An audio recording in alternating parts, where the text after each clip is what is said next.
Hello and welcome to CPAC 2020. I'm your host, Amelia Kane, and I have the honor of interviewing Hans von Spakovsky. Thank you so much for being here today. Sure, thanks for having me. Now, what do you exactly do at the Heritage Foundation? Well, I'm one of the senior legal scholars there, and the big area that I work on is election integrity, voter fraud, cleaning up our voter registration system, and trying to make sure that we have fair and secure elections. Now, how important is voter ID laws for election integrity? That's a very important reform. It's a common sense reform. It's not the only thing that states need to do, but it's one of the most serious steps they should take to make sure they have secure elections. Now, Judicial Watch has discovered millions of voters who should not even be on the voting rolls in several states, including Colorado and Virginia. Can you give us an analysis as to how those voters got on the rolls and how do we take them off of those rolls? How do we clean them up? Well, one of the problems, of course, states have these days is they don't actually check the accuracy of voter information when people are first registered. You know, they don't ask for an ID to make sure you really are the person who you say you are when you're registering. Plus,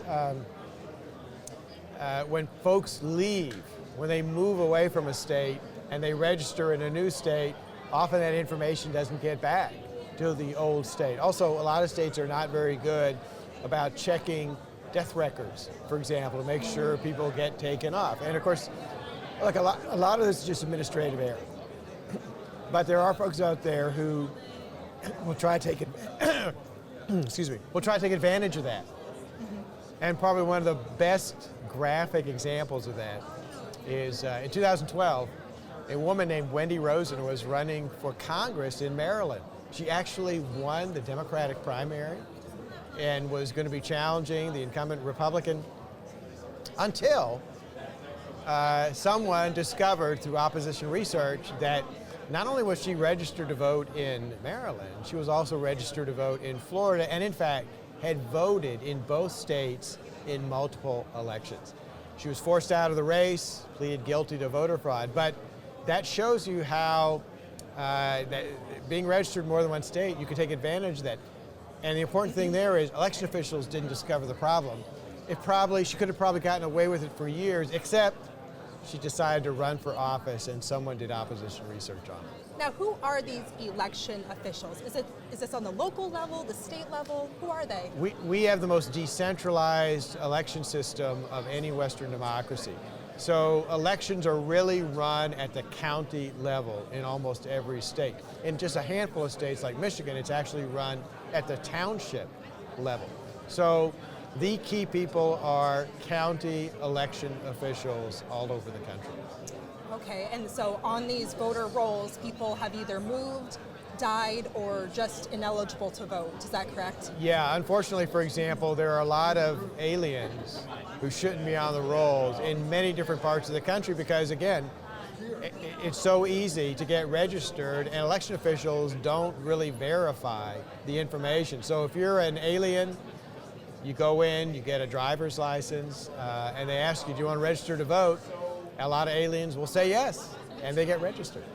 So it does not matter if you are a U.S. citizen or not, you can vote? No, it's against the law. It's against the law? No, it's against the law. It violates both federal law and state law, but a lot of aliens basically will check and say, oh yeah, I'm a U.S. citizen, and they get registered. So whose fault is this? Who's not? Well, it's the fault of aliens who mistakenly say they're U.S. citizens, but it's also the mistake of election officials who don't verify citizenship. Okay. Now, the next question I want to ask you is, how do we resolve this issue? There's a whole series of steps that ought to be taken. I mean, for example, states need to do a better job of cleaning up their voter registration lists. Judicial Watch actually has been a leader in filing lawsuits against counties and states that don't do that.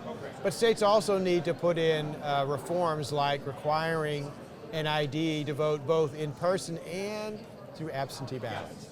States also should start requiring proof of citizenship when you register to vote. They also need to do a better job of, for example, comparing their statewide voter registration list to the voter registration list of other states to find people who are registered in more than one state. It's a whole series of reforms like that that need to be undertaken. So let's say, for example, Sally lives in one state and then she decides to move to a different state. Right. Does her vote count twice or just once if she chooses to vote? She should not be voting in multiple states. And she could be. She could be illegally doing that like Wendy Rosen did in Maryland. We just recently added several cases to our voter fraud database that we maintain at Heritage of, for example, a student who is at the University of New Hampshire who illegally voted in both New Hampshire, where he's going to college, and his home state of Massachusetts. And that is something you should not be doing. Right. I know our viewers who are watching this right now are really concerned about this, and I'm sure they're also asking, how big of an effect did this have on the last election?